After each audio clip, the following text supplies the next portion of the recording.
สวัสดีพี่น้องสื่อมวลชนสาธารณชนที่ติดตามชมจากทางบ้านก่อนอื่นขออภัยที่ลงมาแถลงข่าวช้านิดหนึ่งนะครับเพราะว่ามีพัฒนาการเกิดขึ้นตลอดเวลานะครับผมขอถือโอกาสนี้แถลงชี้แจงข้อเท็จจริงเกี่ยวกับเหตุการณ์ที่เกิดขึ้นนะครับตั้งแต่ช่วงค่ำของเมื่อคืนนี้นะครับกรณีสถานการณ์ชายแดนไทยกัมพูชานะครับเรื่องแรกเกี่ยวกับข้อเสนอหยุดยิงนะครับตามที่หลายท่านคงทราบอยู่แล้วเมื่อคืนนี้วันที่26กรกฎาคม2568ท่าน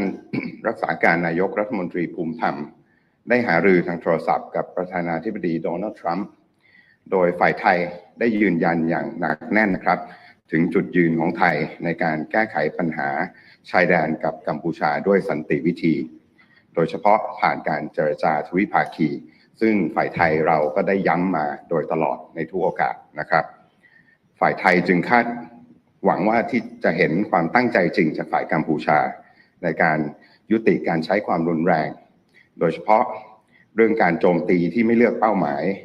หากฝ่ายกัมพูชาแสดงความจริงใจและสุจริตใจในการแก้ไขปัญหาฝ่ายไทยก็พร้อมที่จะหารือเพื่อร่วมกันกำหนดมาตรการและกระบวนการที่ชัดเจนสำหรับการหยุดยิงตลอดจนการยุติการปะทะกันอย่างสันติและอย่างยั่งยืนนะครับประเด็นต่อมานะครับคือการโจมตีเป้าหมายพลเรือนโดยกองกำลังกัมพูชาในแผ่นดินไทยนะครับเหตุการณ์ที่เกิดขึ้นตั้งแต่เวลาประมาณตีสองของคืนที่ผ่านมานะครับซึ่งฝ่ายกัมพูชาได้เปิดฉากโจมตีในหลายจุดตามแนวชายแดนของไทยอีกครั้งหนึ่งและยังคงดำเนินอยู่จนถึงตอนนี้นะครับสะท้อนให้เห็นแล้วว่าฝ่ายกัมพูชาขาดความจริงใจในการยุติการใช้กำลังไม่มีความสอดคล้องระหว่างคำพูดกับการกระทำนะครับหรือพูดอีกอย่างก็คือพูดอย่างทำอย่างนะครับและที่สำคัญยังคงละเลยหลักการพื้นฐานของมนุษยธรรมด้วยการโจมตีอย่างไม่เลือกเป้าหมายความหมายคือโจมตีไปที่เป้าหมายที่เป็นพลเรือนนะครับสิ่งเหล่านี้ไม่ควรเกิดขึ้นกับประเทศใดนะครับและในฐานะประเทศที่มีความรับผิดชอบอย่างแท้จริงต่อประชาคมระหว่างประเทศไทยเองก็ไม่สามารถเพิกเฉยต่อการกระทำอันไร้มนุษยธรรมของกัมพูชาผมขอยกตัวอย่างว่าเหตุการณ์โจมตีที่ไม่เลือกเป้าหมายที่ผมกล่าวไปแล้วเนี่ยสะท้อนถึงการเพิกเฉยต่อคุณค่าความเป็นมนุษย์ของฝ่ายกัมพูชานะครับเช่นการที่กองกำลังของกัมพูชาตั้งฐานยิงนะครับอยู่ในบริเวณโรงเรียนในบริเวณวัดบ้านเรือนของประชาชนตัวเองเนี่ยเพื่อหลีกเลี่ยงการตอบโต้จากฝ่ายไทยอันนี้ถือเป็นการใช้โล่มนุษย์หรือ human shield นะครับอย่างชัดเจน2เนี่ยการโจมตีใส่โรงพยาบาลสนามของฝ่ายไทยรวมทั้งสถานพยาบาลอื่นๆทำให้การดูแลผู้บาดเจ็บทั้งทหารและพลเรือนโดนโดยฝ่ายไทยนะครับของฝ่ายไทยนะครับขอย้ำอีกครั้งครับว่าการกระทำของกองทัพกัมพูชาในช่วงที่ผ่านมาไม่เป็นเพียงการละเมิดอธิปไตยและบูรณภาพแห่งดินแดนของไทยเท่านั้นแต่ยังถือเป็นการละเมิดอย่างร้ายแรงต่อกฎหมายระหว่างประเทศไม่ว่าจะเป็นกฎบัตรสหประชาชาติหรือกฎหมายมนุษยธรรมระหว่างประเทศนะครับทั้งสองเหตุการณ์ข้างต้นฝ่ายความมั่นคงไทยมีหลักฐานชัดเจนดังนั้นเนี่ยเมื่อช่วงเช้าที่ผ่านมาวันที่27กรกฎาคมกระทรวงการต่างประเทศจึงได้ออกแถลงการกรณีกัมพูชาใช้อาวุธร้ายแรงยิงเข้าใส่บ้านเรือนประชาชนในดินแดนที่จังหวัดสุรินทร์ทั้งยังมีการเผยแพร่ข้อมูลที่บิดเบือนและข้อมูลเท็จโดยกล่าวหาว่าฝ่ายไทยเป็นฝ่ายเปิดฉากยิงก่อนนะครับผมจะขออ่านแถลงการที่ได้ออกไปแล้วเมื่อเช้าดังนี้นะครับ1. ประเทศไทยขอประณามการกระทำอันร้ายแรงและเป็นการละเมิดกฎหมายระหว่างประเทศซ้ำแล้วซ้ำเล่าอย่างรุนแรงที่สุดและขอเรียกร้องให้กัมพูชาหยุดการโจมตีเป้าหมายพลเรือนในทันทีการยุติการสู้รบไม่อาจเกิดขึ้นได้ตราบใดที่กัมพูชายังขาดความสุจริตใจอย่างร้ายแรงและละเมิดสิทธิมนุษยชนและหลักการพื้นฐานของกฎหมายมนุษยธรรมอย่างต่อเนื่องประเทศไทยขอสงวนสิทธิ์ในการป้องกันตนเองตามที่บัญญัติไว้ในข้อ51ของกฎบัตรสหประชาชาติและได้ดำเนินการตอบโต้ในลักษณะที่เป็น จำกัดเฉพาะเป้าหมายทางทหารเพื่อขจัดภัยคุกคามต่ออธิปไตยและบูรณภาพแห่งดินแดนของไทยข้อ2ประเทศไทยขอเรียกร้องให้ประชาคมระหว่างประเทศประณามการกระทำที่ไร้มนุษยธรรมและเลวร้ายเหล่านี้ของกัมพูชาซึ่งไม่อาจยอมรับได้ในระเบียบโลกที่ยึดถือกติกาและหลักนิติธรรมอันนี้ก็เป็นแถลงการที่เราออกไปเมื่อเช้านี้นะครับและในวันนี้วันที่27กรกฎาคม2568รัฐมนตรีว่าการกระทรวงต่างประเทศได้ส่งหนังสือถึงหน่วยงานสหประชาชาติอีก2ฉบับนะครับได้แก่องค์การทุนเพื่อเด็กสหประชาชาติหรือยูนิเซฟแล้วก็ถึงข้าหลวงใหญ่สิทธิมนุษยชนแห่งสหประชาชาติ OHCHR นะครับเพื่อแจ้งกรณีการโจมตีตามแนวชายแดนที่ฝ่ายกัมพูชาเป็นฝ่ายเริ่มต้นตั้งแต่วันที่24กรกฎาคมที่ผ่านมาซึ่งการโจมตีอย่างรุนแรงไม่เลือกเป้าหมายและละเมิดกฎหมายระหว่างประเทศนี้ทำให้มีพลเรือนเสียชีวิตและบาดเจ็บจำนวนมากอีกทั้งการอพยพออกจากพื้นที่ยังส่งผลให้ประชาชนต้องออกจากบ้านเรือนคนเจ็บป่วยไม่สามารถรับการรักษาพยาบาลอีกทั้งการปิดโรงเรียนก็สร้างความเสียหายต่อเด็กในระยะยาวซึ่งขัดต่อพันธกรณีระหว่างประเทศของกัมพูชาโดยเฉพาะในด้านสิทธิมนุษยชนและกฎหมายมนุษยธรรมระหว่างประเทศโดยเฉพาะต่อสตรีเด็กและผู้พิการนะครับรายละเอียดของหนังสือจดหมายทั้ง2ฉบับแรกถึงองค์การทุนเพื่อเด็กแห่งสหประชาชาติยูนิเซฟเพื่อเรียกร้องให้กัมพูชายุติการใช้กำลังที่ทำให้สูญเสียชีวิตและทำให้ประชาชนผู้บริสุทธิ์โดยเฉพาะเด็กตกอยู่ในสภาวะเสี่ยงและเปราะบางโดยทันทีฉบับที่2ถึงข้าหลวงใหญ่สิทธิมนุษยชนแห่งสหประชาชาติ OHCHR เพื่อแจ้งการละเมิดอนุสัญญาต่างๆด้านสิทธิมนุษยชนโดยขอให้ OHCHR พิจารณาใช้อำนาจตามอานัตเรียกร้องให้กัมพูชายุติการกระทำดังกล่าวเรื่องถัดไปนะครับการบิดเบือนข่าวอย่างเป็นขบวนการของกัมพูชาขณะที่ผมแถลงอยู่นี้ฝ่ายกัมพูชายังคงใช้อาวุธร้ายแรงนะครับโจมตีไทยในหลายพื้นที่ในจังหวัดชายแดนไทยในขณะที่นำเสนอว่าตนเป็นสมาชิกที่มีความรับผิดชอบของประชาคมโลกแต่กลับดำเนินการเผยแพร่ข้อมูลเท็จและข้อมูลบิดเบือนว่าตัวเองเป็นฝ่ายถูกกระทำอย่างไม่หยุดหย่อนไม่เพียงเท่านั้นไม่เพียงเพื่อเป็นการปกปิดข้อเท็จจริงนะครับแต่ยังมุ่งหวังบ่อนทำลายเสถียรภาพความน่าเชื่อถือและภาพลักษณ์ของประเทศไทยในเวทีระหว่างประเทศอีกตัวอย่างที่ชัดเจนของการนำเสนอข่าวปลอมของฝ่ายกัมพูชาคือข้อกล่าวหาว่ากองทัพไทยได้รุกรานและสร้างความเสียหายให้ตัวปราสาทพระวิหารตั้งแต่แถลงการเมื่อวันที่24กรกฎาคมและล่าสุดวันนี้27กรกฎาคม2568ก็มีแถลงการอีก1ฉบับผมขอเรียนข้อเท็จจริงอีกครั้งครับว่าเรื่องนี้เป็นการกล่าวหาซึ่งไร้หลักฐานและเป็นข้อมูลปลอมแปลงที่สร้างขึ้นเองไม่เป็นความจริงอย่างสิ้นเชิงนอกจากที่เคยแถลงไปแล้วว่าการปะทะกันระหว่างกองทัพไทยกับกัมพูชาในวันที่24กรกฎาคมซึ่งฝ่ายกัมพูชาเป็นฝ่ายเปิดฉากยิงก่อนบริเวณห้วยตามะเรียและภูมะเขือนั้นพื้นที่ดังกล่าวอยู่ห่างจากตัวปราสาทพระวิหารถึง2กิโลเมตรครับซึ่งเป็นไปไม่ได้ที่จะมีกระสุนหรือสะเก็ดระเบิดที่มีวิถีไกลไปตกถึงตัวปราสาทพระวิหารซึ่งฝ่ายไทยได้มีหนังสือชี้แจงยูเนสโกไปแล้วครั้งนี้ฝ่ายกัมพูชายังได้เผยแพร่ภาพประกอบที่ไม่สามารถระบุวันไม่สามารถระบุเวลาที่เกิดขึ้นได้ซึ่งผู้เชี่ยวชาญได้ให้ความเห็นว่าเป็นการนำรูปภาพเก่าที่ปรากฏรอยกระสุนที่มีมานานแล้วนำเสนอนะครับผมขอย้ำครับว่าความไม่สุจริตของกัมพูชาสามารถเห็นได้จากการปล่อยข่าวที่เป็นเท็จการปลอมแปลงข้อมูลมากไปกว่านั้นนอกจากยุทธวิธีการใช้สถานที่พลเรือนเป็นโล่กำบังแล้วยังรวมถึงการตั้งใจใช้โบราณสถานเป็นโล่กำบังเพื่อโจมตีฝ่ายไทยด้วยผมขอเรียนว่าตลอดระยะเวลาหลายทศวรรษประเทศไทยได้พิสูจน์ให้ประชาคมระหว่างประเทศเห็นมาโดยตลอดว่าการดำเนินนโยบายและการปฏิบัติของไทยนั้นทั้งในระดับภูมิภาคและในระดับโลกล้วนยึดมั่นในหลักสากลและในกรณีนี้ก็เช่นกันการที่ไทยจำเป็นต้องดำเนินมาตรการตอบโต้ต่อกัมพูชาถือเป็นสิทธิที่ ที่ชอบธรรมของประเทศไทยภายใต้กฎบัตรระหว่างประเทศภายใต้กฎบัตรสหประชาชาติโดยเฉพาะสิทธิในการป้องกันตนเองจากการรุกรานของกัมพูชาการตอบโต้ของไทย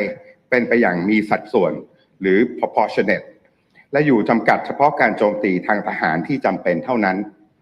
ขอย้ำอีกครั้งว่าครับทุกก้าวของไทยในการรับมือสถานการณ์ชายแดนไทยกัมพูชา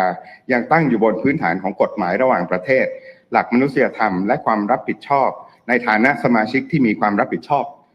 ในเวทีโลกในช่วงเวลาที่สถานการณ์มีความละเอียดอ่อนขอให้พี่น้องประชาชนระมัดระวังในการสื่อสารและรับข้อมูลข่าวสารโดยเฉพาะในช่องทางสื่อสังคมออนไลน์นะครับซึ่งอาจนำไปสู่ความเข้าใจผิดหรือสร้างความแตกแยกได้โดยไม่ได้ตั้งใจท้ายนี้ผมขอให้ประชาชนเชื่อมั่นในการดำเนินการของรัฐบาลโดยในส่วนของกระทรวงการต่างประเทศทุกสถานเอกอัครราชทูตและสถานกงสุลใหญ่ได้ดำเนินการชี้แจงข้อเท็จจริงแก่ประเทศและองค์การระหว่างประเทศอย่างต่อเนื่องครับ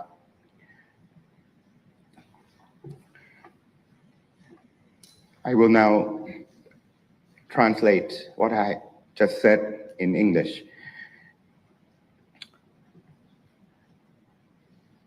This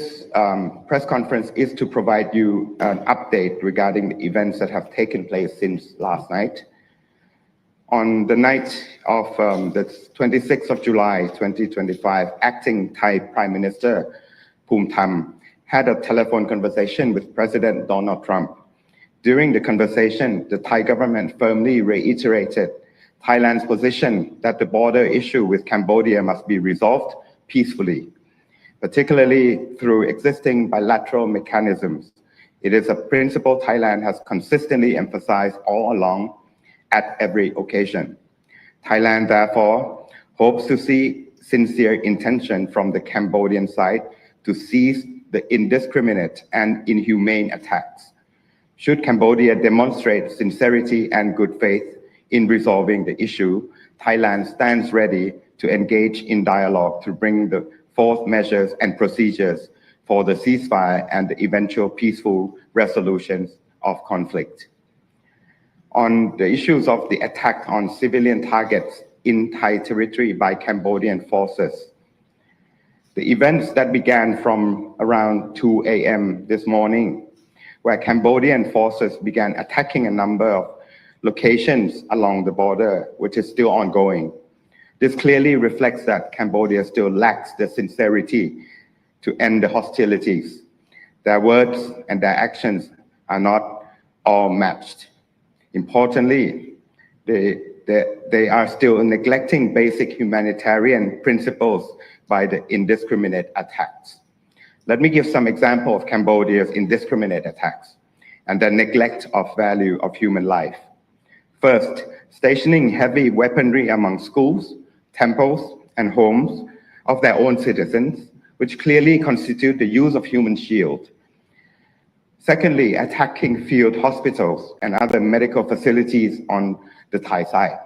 which are providing care for both military and civilian casualties. Let me emphasize that the recent conduct of Cambodia's force are not only violations of Thailand's sovereignty and territorial integrity, but also grave violations of international law, particularly the Charter of the United Nations and the international humanitarian law. As Thailand's security agencies have clearly evidential proof of both incidents. Therefore, this morning on the 27th of July 2025, the Ministry of Foreign Affairs issued a statement on Cambodia armed force fired heavy artillery into civilian homes in Surin province as follows. I will read out Thailand's statement on Cambodian armed forces fired heavy artillery into civilian homes in Surin province on the morning of the 27th of July 2025. First, Thailand condemns in the strongest terms these erroneous and repeated violations of international law and calls on Cambodia to immediately cease attacking civilian targets. Any cessation of hostilities cannot be reached while Cambodia is severely lacking in good faith and repeatedly violating the basic principle of human rights and humanitarian law. Thailand reserves the inherent right to self-defense enshrined in Article 51 of the United Nations Charter and has responded at limited military targets to neutralize the threats to our national sovereignty and territorial integrity. Second, we call on the international community to condemn these inhumane, reprehensible acts being committed by Cambodia which have no place in a rule-based international order. Today, the 27th of July 2025, Foreign Minister Marit Sangiampong sent 2 additional letters to UN agencies to inform them of the attacks along the border that were initiated by Cambodia beginning of 24th of July. These aggressive and indiscriminate attacks in violation of international law resulted in significant losses of civilian lives and injuries, while mass evacuation have forced people to leave their homes, disrupting medical treatment for the sick and injured, and closing schools, which cause long-term impact to children. The first letter to the United Nations Children's Fund, or UNICEF, to call on UNICEF to urge Cambodia to immediately cease all actions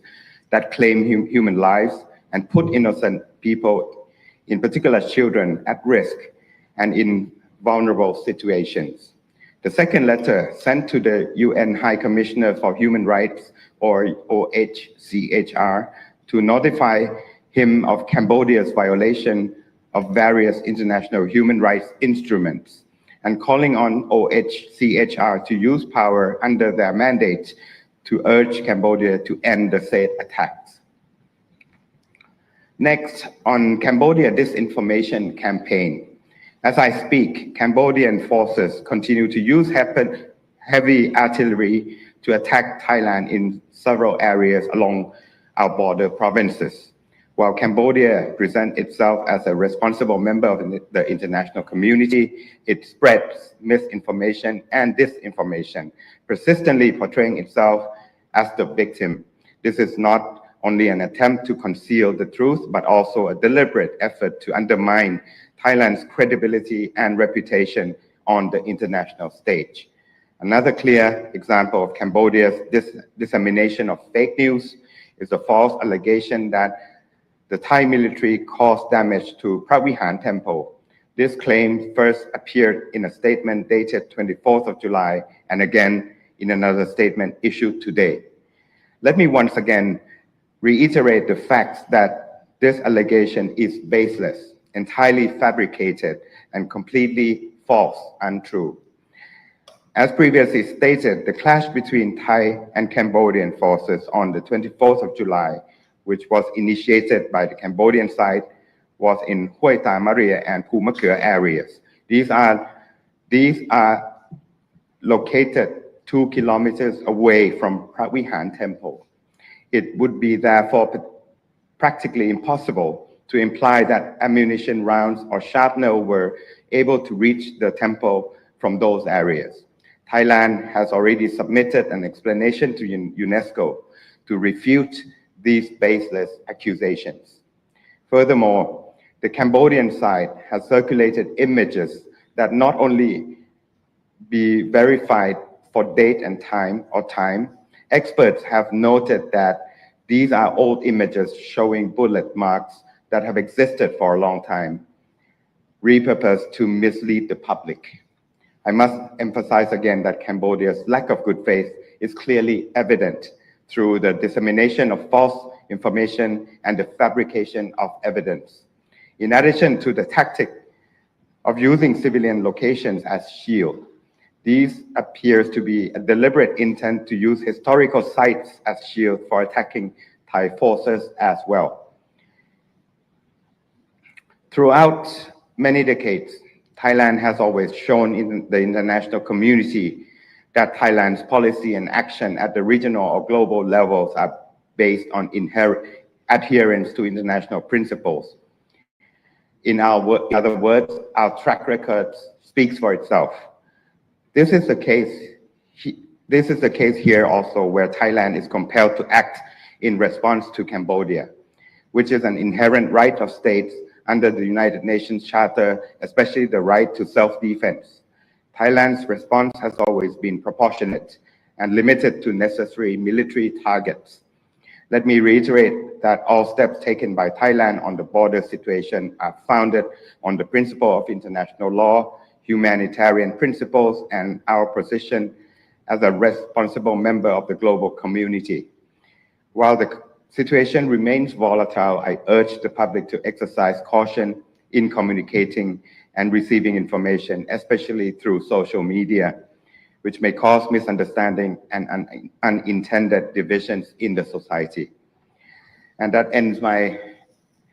press conference today. ผมจบการแถลงข่าวในวันนี้เท่านี้นะครับจะสามารถเปิดให้มีการถามได้ครับเชิญครับภายในวันจากช่อง3นะครับมีกระแสข่าวแล้วก็สื่อต่างประเทศนะครับที่มีรายงานว่าท่านรองนายกภูมิท่านรักษาการนายกภูมิธรรมจะไปพูดคุยกับคุณมาเน็ตในวันพรุ่งนี้ที่มาเลเซียครับทางกระทรวงการต่างประเทศได้รับอันนี้แล้วหรือยังครับแล้วก็คอนเฟิร์มยังไงบ้างผมขอเรียนว่าการพูดคุยนะครับได้เริ่มต้นขึ้นนะครับหมายถึงว่าก็ฝ่ายไทยได้มีการประสานการหารือต่างๆนะครับตามที่เริ่มต้นจากการพูดคุยจากฝ่ายอเมริกาเมื่อคืนนี้นะครับก็ตามที่ปรากฏเป็นข่าวผมก็ขอเรียนรายละเอียดเพียงเท่านั้นตามที่ปรากฏเป็นข่าวเท่านั้นจริงๆครับมากกว่านั้นอาจจะไปเกี่ยวข้องกับความsensitive ของการหารือนะครับแสดงว่าทางกระทรวงการต่างประเทศยังไม่ได้รับรายงานตรงนี้ถูกไหมครับเราทราบครับเราทราบรายงานครับ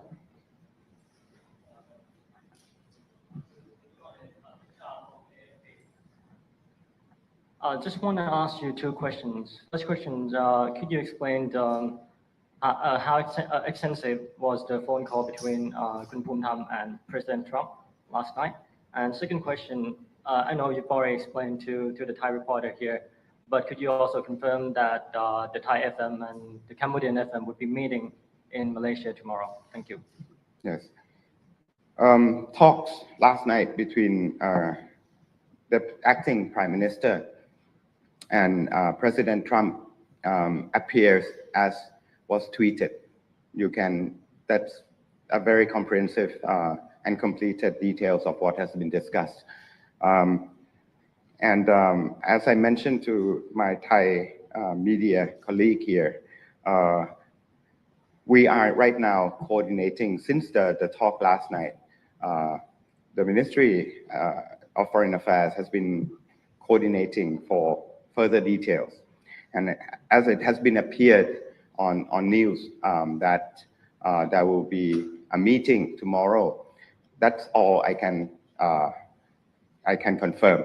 That's true. Yes.